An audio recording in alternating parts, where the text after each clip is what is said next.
Hey, how you guys doing? Gonna teach you guys how to record Zoom.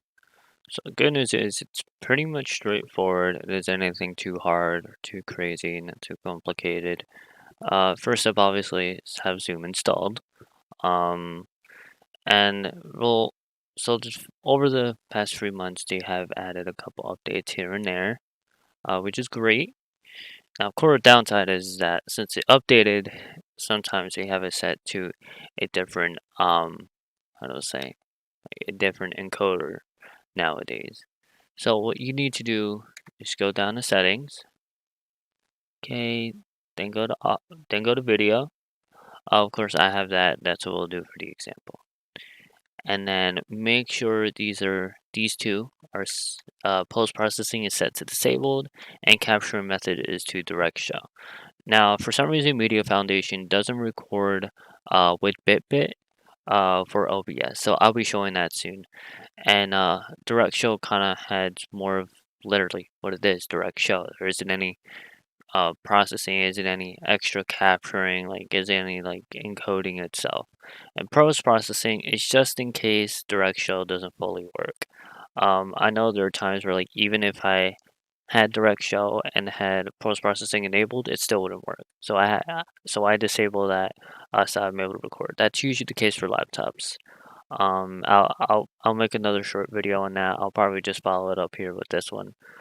Um, so essentially what you need to do is make sure that's okay. Ignore these top two, and you're good to go. So now that that's done, let me at least show you like how it is and what it does. So let's open up OBS. I'll be sending a link to download it in the description below. Remember, it's always there. So really all you need to do is just here. Let me delete this. Let me reset real quick. So obviously, pretend you don't have it. You're new. It always have this. It'll show up. So what you do is first thing, if you know you're not gonna stream, just do recording. I know half of you will, so just do that. Usually just use the current, usually for base canvas. So basically what it means is that your your workspace for the actual OBS, and you could either do 60 or 30, whichever one you want to do. If you know you can't do more, do 30. Stick with that. I could do 60, so in my example, I'll do that. So usually based on what you told and what your hardware is, it'll pretty much go from there, which is great. So once that's set, you're good to go. Now to add one, literally says you just click the button below, but this time instead of doing display capture, which I know a lot of people usually doing for the first time, don't do that. That's annoying, because now everybody's gonna see what you're doing if you want to go out someplace. You can do window capture, okay? For example, I'll just set it as zoom. All right, zoom. So since it's kind of set like that as direct, I could set this as automatic, and it'll be using BitBit because BitBit is usually the one that they try to use most. So really, you don't have to check that. In our case, always uncheck cursor in this one. This is it won't help. It'll be right in the way, and no one likes in the way. Once that's finished, pretty much do full screen to match a resolution, and do Control F. Now what that'll do is that it'll actually fit the screen that you have. Now once that's good, you would actually have to, once that's set, you could pretty much just close it basically. We'll go back into that soon. What you'll have to do is download a virtual what you would call it, a virtual microphone. So just head down to Google and just search for VB-audio software.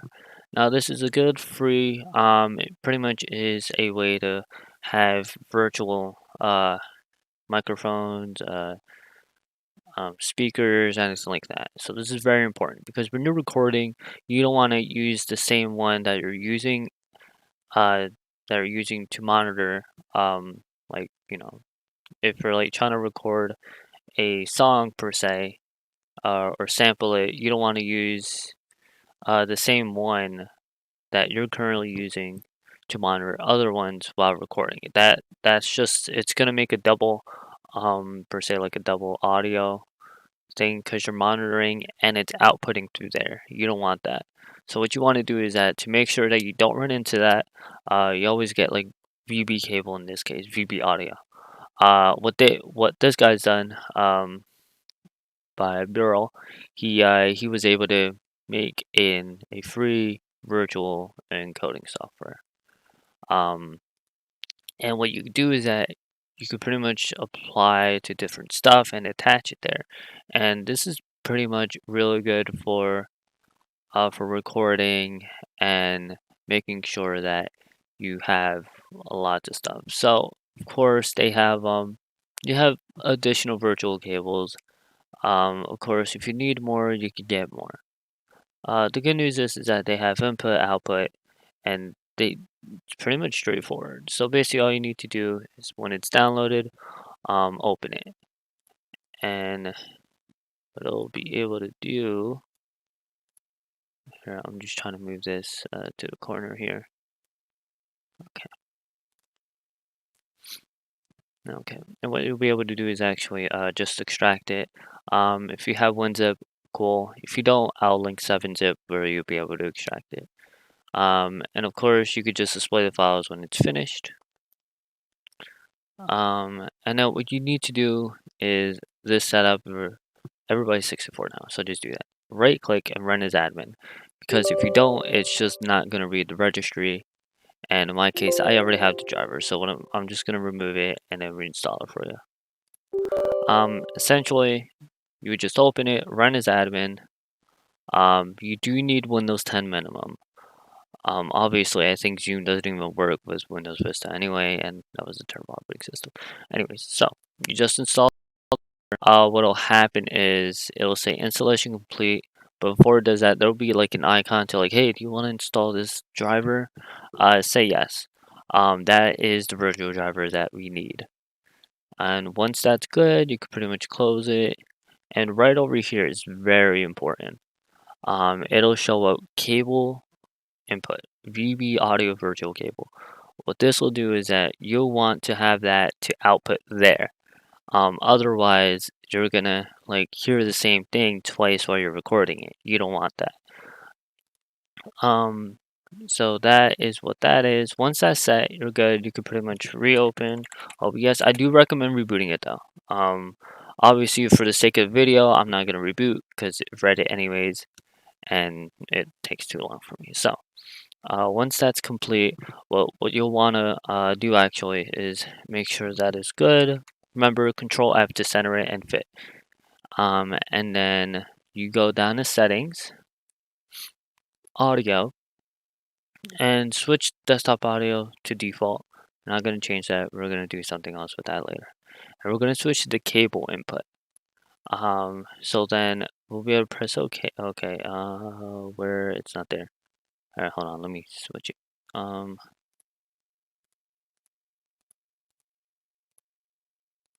Okay, it should be there now. Yeah, in my case, it's usually called desktop audio 2. I renamed it as Zoom audio. So that you know which one is which is okay. So this is the audio mixer. Obviously, let me just put it back in there. And then just make sure it's there. I would recommend, just lowering it down depending on the teacher. This one, always make sure that's muted because you may run into your audio itself. Of course, if you do want to record while you're speaking, feel free. Downside is that they're gonna hear your voice, especially if you're trying to record, like if we're trying to record the audio and anything like that. So at least you'll be able to do that. Of course, always make sure it doesn't go into red. That's considered clipping, and you don't want to sound like you're annoying like this. Okay. That's annoying. No one likes that. So always make sure the audio is low. Not high where it's gonna annoy people, but low enough where you'll be able to hear yourself and they'll be able to hear you perfectly okay.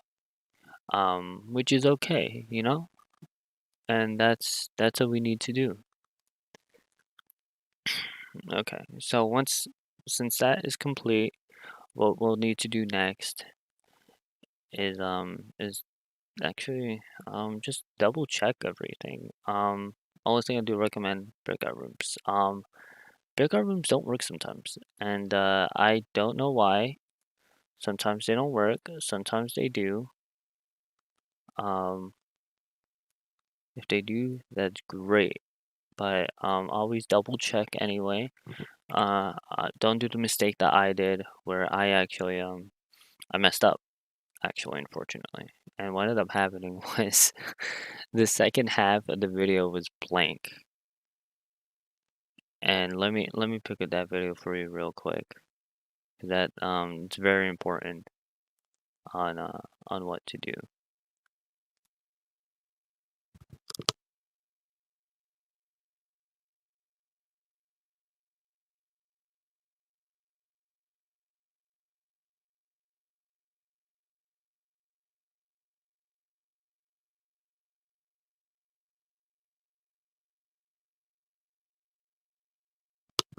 Alright guys, I'm back. So what I'm gonna do is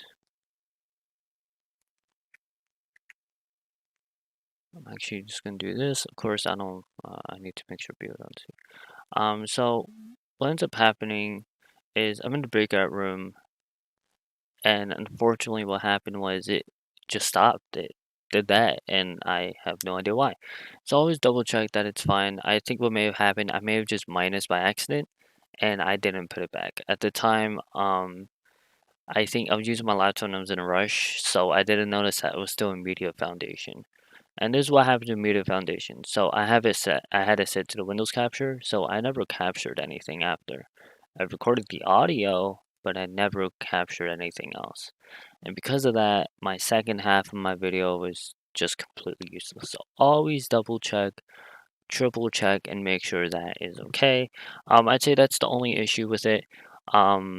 So you always want to do direct shot. Now I know for laptops there are cases um where what ends up happening is that you're ending up like getting uh so laptops usually have two GPUs.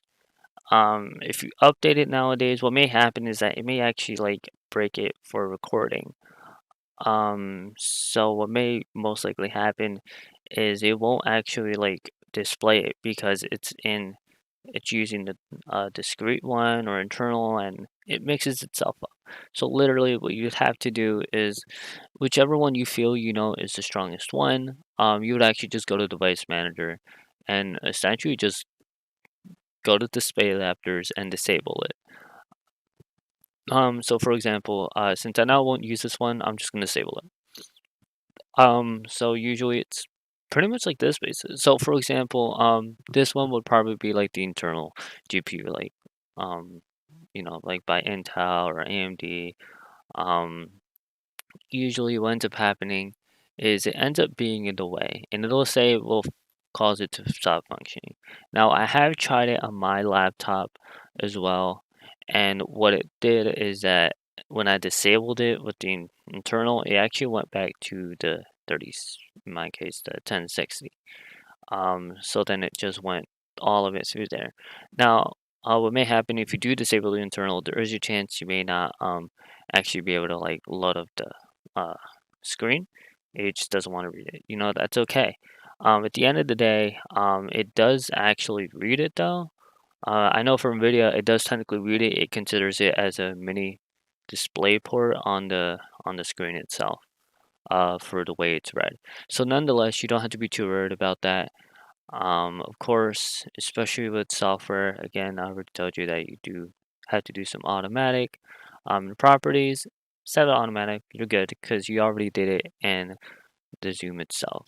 Of course, if you don't want to record your audio, click mute. That's very important if you don't want them to hear yourself.